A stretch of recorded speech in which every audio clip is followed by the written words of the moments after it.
மிக அன்பர்கள் அனைவருக்கும் தெய்வீக எண்ணங்கள் யூடியூப் சேனலின் சார்பாக அன்பான வணக்கங்கள். இன்னைக்கு நம்ம தெய்வீக எண்ணங்கள்ல பார்க்கக்கூடிய மிகவும் ஒரு முக்கியமான பதிவு, விநாயகர் சதுர்த்தி அன்று எந்த விநாயகரை வாங்க வேண்டும்.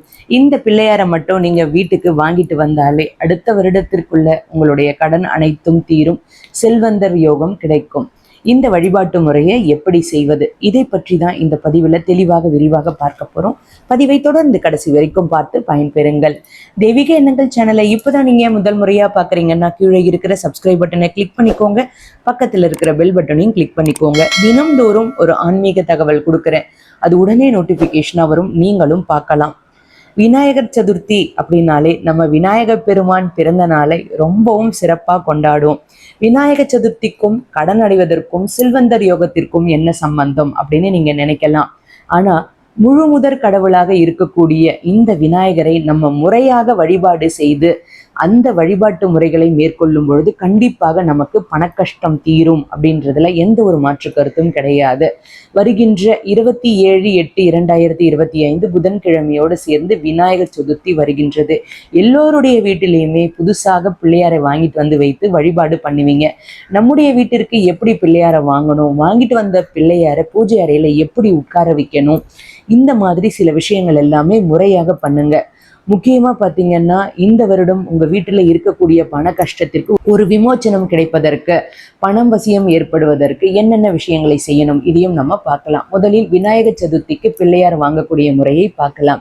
புதன்கிழமை மதிய நேரம் 3:52 வரைக்கும் சதுர்த்தி திதி இருக்கு. அதனால நீங்க பிள்ளையார் வழிபாடு விநாயகர் சதுர்த்தி அன்று புதன்கிழமை செய்யலாம். பிள்ளையாரில் 2 வகை பிள்ளையார்கள் இருக்கின்றார்கள், வலம்புரி விநாயகர், இடம்புரி விநாயகர். கடைக்கு சென்று நம்ம வலம்புரி விநாயகர் இருக்கிறாரான்னு பாருங்க. முடிந்தால் வலம்புரி பிள்ளையாரை வீட்டில் வாங்கிட்டு வந்து வைத்து வழிபாடு செய்யுங்க. ரொம்ப அற்புதமான பலன்கள் நமக்கு கிடைக்கும். எல்லோருக்குமே தெரியும் இடம்புரி விநாயகர் சிலை தான் எல்லா இடத்துலையும் கிடைக்கும் அப்படின்றது. ஆனால் அதிர்ஷ்டம் இருந்தால் நமக்கு வலம்புரி விநாயகர் கண்டிப்பாக கிடைப்பாரு. கிடைக்காத பட்சத்தில் இடம்புரி விநாயகரை வாங்கிட்டு வந்து வைத்து வழிபாடு பண்ணுங்க. இந்த வலம்புரி விநாயகர் இடம்புரி விநாயகர்னா என்ன அப்படின்னு நீங்க கேட்கலாம். அதாவது அவருடைய துதிக்கை இருக்கின்ற அந்த இடத்தை தான் நம்ம வலம்புரி இடம்புரி அப்படின்னு சொல்றோம்.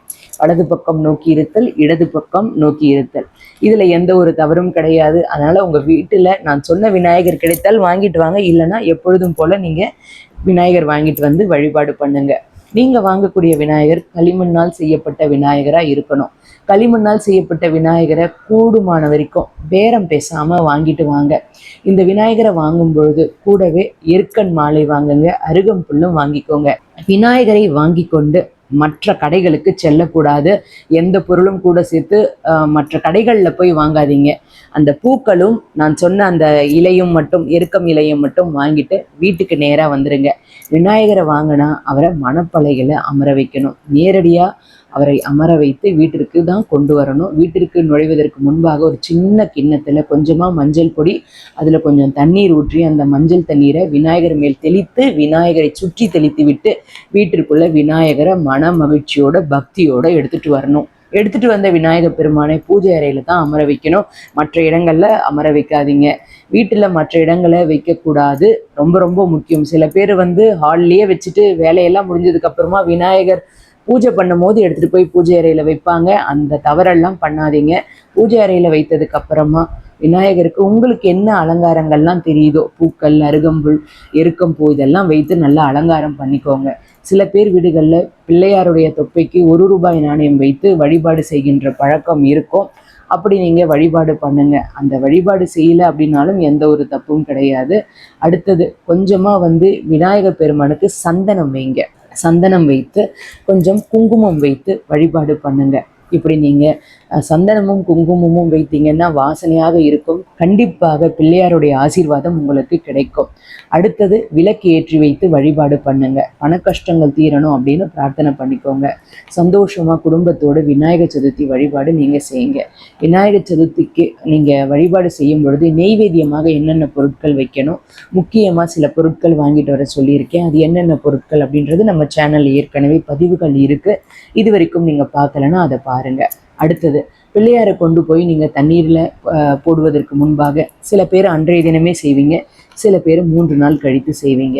அப்படி என்ன பண்ணுங்க, நீங்க பிள்ளையாரை போடும்பொழுது அந்த ₹1 நாணயத்தை எடுத்து ஒரு மஞ்சள் துணியில போட்டு முடிச்சு மாதிரி கட்டி பணம் வைக்கிற இடத்துல வச்சிருங்க. விநாயகருடைய தொப்பையில நீங்க ₹1 நாணயம் வைத்தீங்கன்னா, விநாயகர் சதுர்த்தி அன்று விநாயகரை நீங்க போடுவதாக இருந்தால் நீங்க என்ன பண்ணுங்க, கற்பூர தீப தூப ஆரத்திகள் காமித்து விநாயகருக்கு நன்றி செலுத்தி, நம்முடைய வீட்டிற்கு வந்ததுக்கு நன்றி செலுத்தி, உங்களுடைய பிரச்சனைகள் அனைத்தும் தீரணும் அப்படின்னு பிரார்த்தனை பண்ணிக்கோங்க.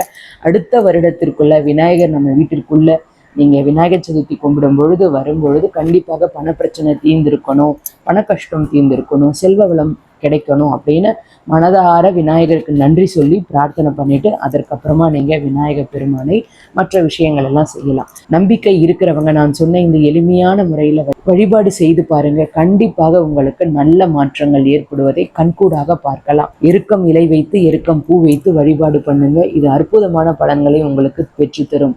முக்கியமா பாத்தீங்கன்னா விநாயகர் சதுர்த்தி அன்று விநாயகருக்கு பிடித்த மோதகம் செய்து வைங்க, கொழுக்கட்டை செய்து வைக்கலாம், சுண்டல் செய்து வைக்கலாம். இது எல்லாம் செய்து விநாயகர் பெருமானை மனதார நீங்க அழைத்து வழிபாடு பண்ணுங்க. ஓம் கம் கணபதியே நமக இப்படி பிரார்த்தனை பண்ணுங்க. மஞ்சளில் விநாயகரை பிடித்து வைத்து வழிபாடு பண்ணுங்க.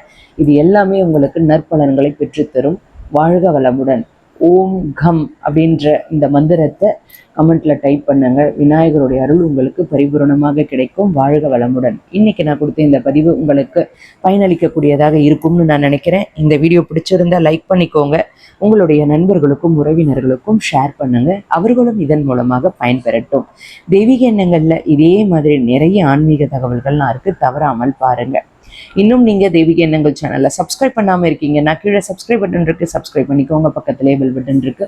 தினமும் நான் கொடுக்கக்கூடிய ஆன்மீக தகவல் உடனே நோட்டிபிகேஷன் வரும், நீங்களும் பார்க்கலாம். மீண்டும் நாளை ஒரு நல்ல ஆன்மீக தகவலோடு நான் உங்களை சந்திக்கின்றேன். நன்றி, வணக்கம்.